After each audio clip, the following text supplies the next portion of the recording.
So joining us to look ahead to this weekend's game with the mighty Fulham is talkSPORT's Harry Durham. Harry, brilliant to have you with us on the We Are West Ham podcast for the first time. Now, I have said this before on the podcast, so those listening will have to forgive me, but Fulham fans, I find, are a weird breed. For the vast majority of my life, I found them to be very rare because I don't think I met any until the age of about 27, 28, which is only a couple of years ago. And somehow, over the past 24 months or so, I now know loads of them. I just started playing football with one. There's a couple who work with you at talkSPORT, of course, who you will know. Don Betts has been on this show beforehand, and I just seem to be like crawling out the woodwork. One of my bosses, he supports Fulham as well, and all of a sudden I'm like, you are the people that I've seen on Match of the Day filling up Craven Cottage, but I've never actually seen any of you in any real life situations. You meet people who support Sunderland and Birmingham and Preston North End and whatever in London, but I finally found some Fulham fans. You're one of those. You're on the podcast this week, which I'm delighted by. Can you explain that phenomenon to me?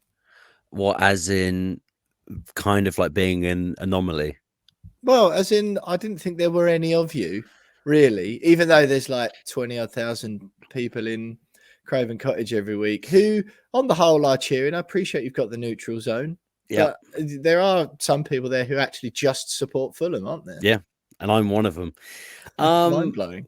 I don't know what it is. I think it's like South London split into, obviously, Southwest London split into two clubs. I think that's Chelsea and it's Fulham. I think across the country, obviously, Fulham isn't as big as, like, obviously, your Man United, your Liverpools, and your Chelseas.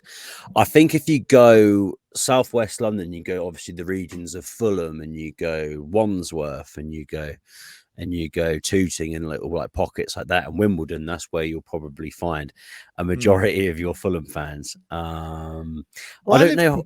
I lived in Putney for a year, and I didn't see any then. It's about really. I could jog to the stadium and I didn't bump into any of you. I tell you, if you're walking across Putney Bridge on match day, you'll see a lot. I don't know if it's a case of, let's say, like a lot of people do say Southwest London very rich, Fulham fans very posh. I don't know if a lot of them are people coming in from Surrey, probably are. So it could be that they're probably just hiding in the woodworks of the home counties, to be honest with you. Or I went on Saturday, and one of my best friends is from Nashville. Oh wow! And I took him. I think it was like the third Premier League game he's ever been to. So I was like, you know what? I've got a spare for Saturday. Why don't you come along? And I said to him, one thing you always hear, and I hear it every single time, is about 20 odd American voices. And you have I know we have the neutral stand, but you get a lot of international fans and Americans in particular because of the Clint Dempsey, Carlos Bocanegra, and Brian McBride effect. And now Tim Casey Keller, ex-goalkeeper as well. Yeah. So you get a lot of Americans coming through, and I don't know if it was more because of the NFL in London sort of this week, but there's sort of like little pockets as well that you find them all wearing their old Clint Dempsey USA shirts. Yeah, fair enough. It could be that, or I'm just not hanging around with posh enough people, Harry. That's probably. See, I am by the sound of my voice and me living in Tooting. I mentioned to you before we came on the podcast about being at a pub quiz last night, and I've been there a few times at the Wheat Sheaf in Tooting Beck, and the guy that runs it is a massive Newcastle fan, and his second question on the sport round was, what was the score? This is my terrible Geordie accent. What was the score between Newcastle and Fulham yesterday at Craven Cottage? And there was probably about 30 people in the room. I was given a bit of a two-finger salute, and then you saw other people around the room. So it was actually quite a few Fulham faces dotted about in the quiz, which was quite surprising. Oh, there we go. Nashville, by the way, great city. Absolutely outstanding. But he loves it. You never been? No. Well worth it. He moved over probably about 2 years ago. And it's one of the music cities of America, you know. And he's what a place. Yeah, he's given me some new material, which is great. Excellent stuff. Excellent stuff. Right, Harry, I think now we've got all of that small talk out of the way. Let's talk about football. Fulham, 8th in the table. I mean, Yeah. everyone's sort of, as they do when teams come up, sort of getting in the past few years, it's getting a bit, let's call it as it is. I think lots of fans are finding it a little bit boring in terms of not just you guys, but there's sort of that little bracket of teams now, isn't there, who sort of you guys, Sheffield United, obviously Nottingham Forest are a new name this year who've been promoted, but Bournemouth, Sheffield United, Norwich are in there as well. Just West Brom, perhaps you kind of feel are just going to be bouncing between the two divisions for a while. Perhaps there isn't that fluidity among teams who get promoted. However, you guys this season doing by far the best of the newly promoted trio. You guys, Bournemouth and Nottingham Forest, sitting in 8th, played 8, won 3, drawn 2, lost 3, -2 goal difference, 11 points. You must be absolutely delighted with that return. I mean, I'm over the moon. It was going to like the Emirates and playing Arsenal, I wouldn't say off the park, but give them a good run for their money, that's for sure. And there was certainly pockets where we thought, we could get a point out of these. And seeing Mitrovic score both there and at Tottenham. It's something that like Marco Silva has like installed. I said this at the start of the season. There's 4 redemption stories with Fulham. There's Fulham the club, there's Mitrovic, there's Andres Pereira, and there's Marco Silva. And right now, Marco Silva's had a lot to prove. You remember the whole thing that happened with him leaving Watford for Everton and then getting sacked by Everton. And then all of a sudden he lands back up at Fulham. People probably thinking he'd never get another job in England. So what I saw from like last season, it's high press, suffocating teams. And you think, can we really do this in the Premier League? And then as soon as the first game of the season came around against Liverpool, and we saw how well we adapted to that, I was like, I know we're only 1 game in and we only got a point, but I'm like, if we can have this exactly the same approach to every single game, and I think the only game we've not had that approach was Saturday against Newcastle, where it was a bit of a disaster. But mate, to be honest with you, over the moon, and it feels like we're finally going to silence some haters. Yeah, it's funny, isn't it? That Liverpool result you mentioned there, 2-2 on the opening day, 2-2 at Craven Cottage. Obviously, now with how Liverpool are playing, it seemed a far better result. Not that it still isn't. Obviously, they've got some superb players. But I remember at the time, you think, "Oh, blimey, Fulham have just come up, held Liverpool to a 2-2 draw." And we see that so often, don't we? Those newly promoted teams. First game of the season, Brentford beat Arsenal last year, of course. And that first game, you think, new Premier League bounce, fans are well up for it, etc., etc. Yeah. Obviously, it turns out that it was symbolic or signifying of some deeper root problems Liverpool have got. Yeah. But outstanding from Fulham, and to be 8th after, as you mentioned already, having played Fulham, having played Arsenal away, having played Tottenham away. Okay, you didn't get results at those places, but 2-1 defeats. Arsenal, you certainly deserve something. Yeah. And then Brighton at home, and they've proved to be no slouches this season, 2-1 at home. You've gone to Forest and won, which we failed to do. It seems, and then obviously beat Brentford at home, which you'll have all been delighted about in that. 100%. 3-2. What happened Saturday then? Because Newcastle seem to have been cruising, just like bubbling away, unlucky with a few of the draws they've got. The better side in almost all of them, and then they come and do you 4-1. Shall I tell you how my day sort of like panned out? I was filled sort of with optimism. Was excited to go back to Craven Cottage for probably the first time in about a month. Obviously with the Queen's death and playing away from home and whatnot. Yeah. Newcastle's that weird team where you're like, they got like Sven Botman in the summer, and they got Isak, but Isak's out, so Maximan's out. So you're like, filled with a little bit of optimism, like going into this one. Got off the bus, Putney Bridge, walking through Bishop's Park. Teams announced an hour before kickoff, and I take a look. Obviously, I know that Joao Polina is out due to his suspension, picking up too many yellow cards. And I was like, oh, that's okay. Kenny will just be able to like fit in there. Kenny's not been starting.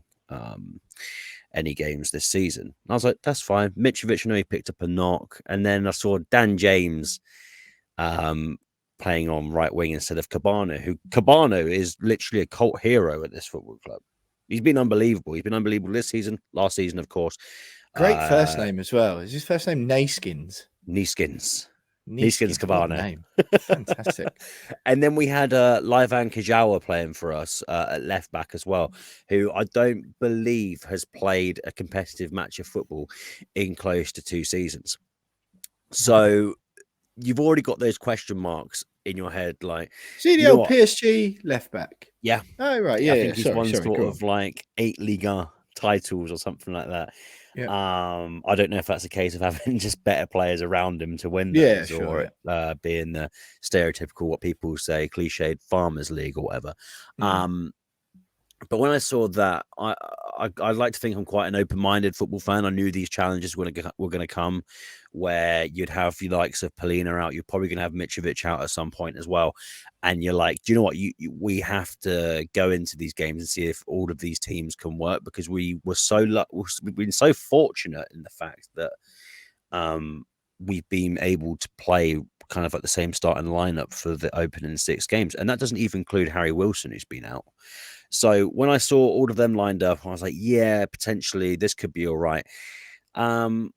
Starting off, I was like, yeah, this is fine. The first 15 minutes of a football match, any football fan knows, it's almost impossible to sum out or map up how the game is actually going to go until Nathaniel Chalabar decides to go sliding straight into is it Matty Longstaff? Or no, Sean Longstaff. To which, from our view, because I sit in the Hammersmith end, which is, I sit like right at the back of there, to which you're like, oh, it's soft ref. That's so early in this soft ref. And I saw Marco Silva kicking off at VAR and stuff like that. And listen, they've got the technology to know now if it's actually dangerous. And it was. We watched the replays back. It was a terrible challenge. And that's where it went from there, to be honest. Seeking out the ref afterwards to apologise. Sorry, ref. Sorry, it wasn't soft. Sorry. Yeah. Apologies to the referee for all the abuse I held at him. he couldn't hear me. It's fine. I was all right about it. You're right about it. But it was, I don't want to slam Silva for the team selection because he's got it so right. But we knew that Nathaniel Chalabar wasn't up to the test in the championship last year. Bearing in mind, we dominated the championship. Won 6-0, 7-0, 6-2, 5-2 a numerous amount of times, but still at the same time, we knew that he wasn't up for the challenge. So I think that's where probably Silva went wrong. I'm not going for Silva like there. It's just one of those things that I think you needed a safe pair of hands, as in Tom Kearney going there. I cannot get my head around why Chalabar thinks that's a smart idea to do that 8 minutes in. So for anyone who didn't see it, Harry, just describe the challenge where and so we're kind of going to like the edge of the box. Longstaff picks it up, and it's kind of just like Chalabar just comes at him with speed, studs up. I think it's his left foot, and it touched. So this is, say my hand is my wrist, there is the foot, and his studs go straight in to the top there. Yeah. Dangerous challenge. From what I saw in the replay, it's one of those ones where Longstaff pulls away and you're like, wow, that could genuinely be a broken ankle. So referee, completely the right decision, but still at the same time, I just cannot get my head around what was going through his brain at that time to think that was the right thing to do. That's not a challenge that you make 8 minutes in. No. And then from there, the game's pretty much gone unless there's some miracle. So to answer your question, I know this has been a very long-winded answer. Team selection. I was optimistic, but obviously it didn't work. Should have opted for Tom Kearney. Didn't have a backup left back because, well, Joe Bryan's gone to Nice and Robinson's out of injury at the moment. But listen, it's a 38-game season. Do you know what I mean? We're playing a team that's meant to be up there in the top 6, and if Chalabar didn't get sent off, it probably would have been, I don't know, a 2-1 to Newcastle. But they looked good, even though we had 10 men. There we go. There we go. I've got a great story. I don't know if we've got enough time. I don't think we have. But my friend once cut up Nathaniel Chalabar at a set of traffic lights. He was being driven and cut him up, got bibs. Chalabar was being driven in this big blacked out Range Rover or whatever it was. The next set of traffic lights, the classic one, after you've done something terrible to someone on the road, they then obviously pulled up next to him. He was turning left. They were going straight on, pulled up next to him. Swear warning coming up, by the way, for anyone who's a bit delicate. Chalabar wound down his window, leant out the window and called my friend who was driving, said, "What are you doing, you tubby little prick?" And it's one of the most sensational anecdotes I've ever been told. So every time I hear Nathaniel Chalabar's name, I smile and think of Callum. So how long ago was this story? Well, this was in my old life and my old job. So I would say 4 years, maybe 5. It's annoying because I was hoping when he was at Watford. Listen, let's just say from 4 years ago, the red card's karma for that. And there we go. Exactly. Maybe you don't call people tubby. I mean, I'm a tubby guy, but but I'm to be honest, Callum wasn't the greatest of drivers, to be fair. No. So I'm pretty sure he probably did. They're both wrong. Harry, let's talk about this game this weekend. Then West Ham, Fulham, London Stadium, 2:00 on Sunday. How are you feeling going into the game? I've got that feeling with Fulham. I feel like we always beat you. You and Aston Villa are teams in history, home or away. I'm never worried. I think, however we're playing, I'm like, we always beat Fulham, so we're okay. I think we've got to rely on people coming back and being fit. I don't really know a time scale in which Harry Wilson is actually going to be back in the squad. But, I mean, he's not played any minutes this season. How I see it going is, I mean, I think you pretty much could suss out yourself how it's going to go. If we've got Issa Diop started against us, a player that you've known for a very long time, someone that I've not seen enough minutes of was shambolic against Crawley in his debut, and somewhat we went to a 5 at the back on Saturday, like held us together quite well. But how do I see it going? It's one of those ones where I think we're going to be overly reliant on Joao Polina. We're going to need him to come back. Andreas Pereira. I think we're going to have the same approach, and I think away from home our form is going to suffer. But it's all whether you can deal with sort of like our high press and suffocating you.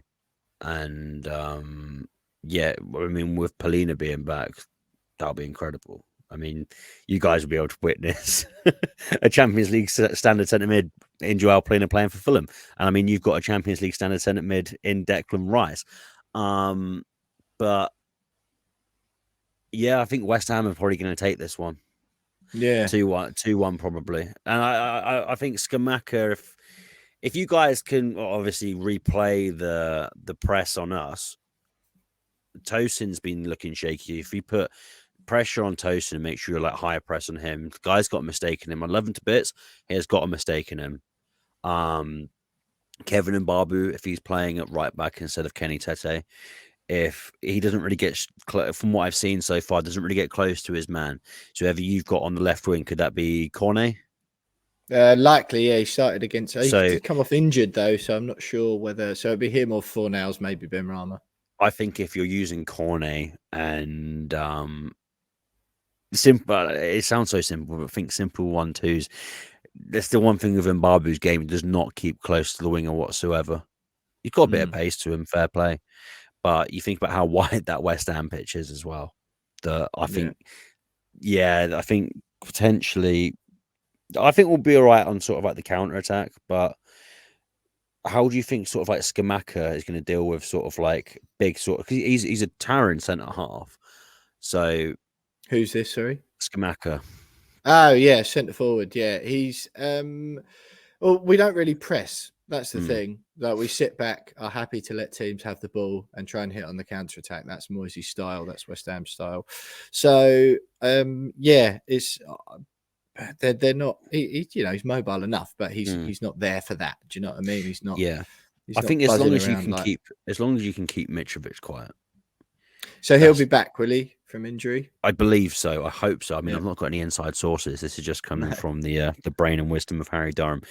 That I don't think it was anything. The guy's probably just exhausted, to be honest with you. Like, I think he played He scored a hat-trick for Serbia against Sweden and then came off with an injury and then scored again. I can't remember who Serbia's second game was against, but scored 4 and 2. But yeah, if he's fit, it might just be you might just be tired from the international break, but he'll cause you some problems. You really will, especially how good he's been in the air as well. How's it going to go style-wise then? What can you see? You mentioned high press there. West Ham will sort of sit back. We do that ever so slightly less at home, obviously, because it's a bit more pressure to take the game to the opposition. But how do you see it playing out? Sort of, will Fulham still be quite, gung-ho attacking, want to go after the game, or are they a bit more pragmatic? No, we'll go after every single game that we've pretty much played this season, apart from Saturday. Like Marco Silva's kind of like installed this kind of never die attitude. Even if we go 1-0 down, we'll normally play like a 4-2-3-1 or like a 4-3-3 with kind of like Pereira as like a roaming number 10. But every player, apart from Kevin Mbabu at the weekend and Nathaniel Chalobah, everyone is on you like a rash, and we will like pin you back as far as we can. So then we hope that you'll make a mistake at the back. Like take Mitrovic versus Arsenal when Gabriel made the mistake inside his own box. It's stuff like that we're sort of like preying on. And Mitrovic is clinical. So I think, judging if we have the fit squad of Polina coming back, obviously he's got the most tackles in the Premiership. He's been incredible. And if he continues this way, he will probably be at a top 6 club at the end of next summer. So the approach and the style will be like that, which I mentioned earlier. We will try and suffocate you as best as we can. But I mean, whenever we go, it's strange because whenever we go like 1-0 down, I don't really give up, apart from if it's Newcastle and you're down to 10 men, which is like quite refreshing to see. And listen, 4-1, But listen, I've said to a lot of people, if they were a betting man or whatever, betting woman, whatever, bet as many goals as you can in the Fulham game, because I think we're always going to score a lot of goals, but we're also going to concede as well. As I was saying to you, even though you said you haven't got a higher press, blah, blah, blah. As long as Cornet and Skamaka put pressure on Tosin, there was a mistake there. And there's a mistake in Ream as well. Happy days. Well, I mean, it sounds like it could be an entertaining one. I think West Ham could really, really do with the win. That Wolves one took the pressure off a little bit, but if we want to be where we say we want to be at the end of the season, 3 points this weekend is vital as well. Harry, it's been great having you on the show. You said 2-1 to West Ham. Am I right for your score prediction? I mean, I'd always back my club, and doesn't sound like you are, though. You do you know what? I'm on like a real hangover from Saturday. Just really impacted me. Like it hurt. Physically and mentally. So if Polina's back, do you know what? I'll call a 2-2. Right, 2-2. I'll take the 2-1 then that you've left, because I feel like that's the score we always beat Fulham by as well. Have you got time to tell us quickly, just before I say goodbye, how you're finding Issa Diop at the moment? Very briefly, if you have to. Well, like I mentioned, I've not really seen like too much of him. We got knocked out by Crawley in the early stages of the Carabao Cup. And he was I can't remember what the score was against Crawley. I think it was like 2-0. And their second goal over their final goal, I don't care about the Carabao Cup whatsoever. It annoys me. Certainly not when you lose to Crawley.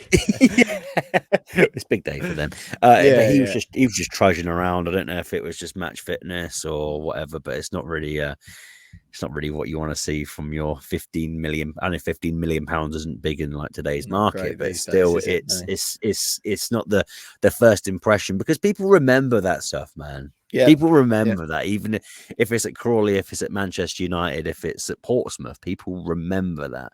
And does he play much since then, or not so much? Nah, not particularly. I think he's made a few sub appearances, like came on Saturday. And yeah, to be honest with you, mate, when I think he came on just after half time or just before Silva made a lot of changes, I'd like checked out of the game completely, to be honest with you. So my analysis of Issa Diop needs some more attention, to be honest with you, because after Saturday's it was just an absolute hellhole of a game. my head was gone. And I was just talking absolute nonsense to my mate next to me. Oh, Newcastle have scored again. Oh, well, Almiron's just probably scored the goal of the month. Fantastic. Yeah. So Well, Nathaniel Chalobah's done this to me. Yeah. Well, that's fine. He has that impact on people. I've seen it firsthand, as I've told you before, how much Chalobah's words and now actions can affect people's day. So yeah, you're not alone there, Harry. Listen, it's been great having you on the show. We really appreciate you giving us the time to come on the We Are West Ham podcast for the first time. You're saying 2-2 Sunday afternoon at London Stadium, West Ham v Fulham. I am saying 2-1 to the Hammers. I'll get Jonesy's score prediction off him in the final thoughts. Harry, you've been superb. Enjoy the rest of the season. Good luck. And you know what? It's one of those. I really hope Nottingham Forest go down. I quite hope Bournemouth go down again. But I do hope Fulham stay up because not just because you're normally good for 6 points, but it's a nice little ground and away day I've usually enjoyed.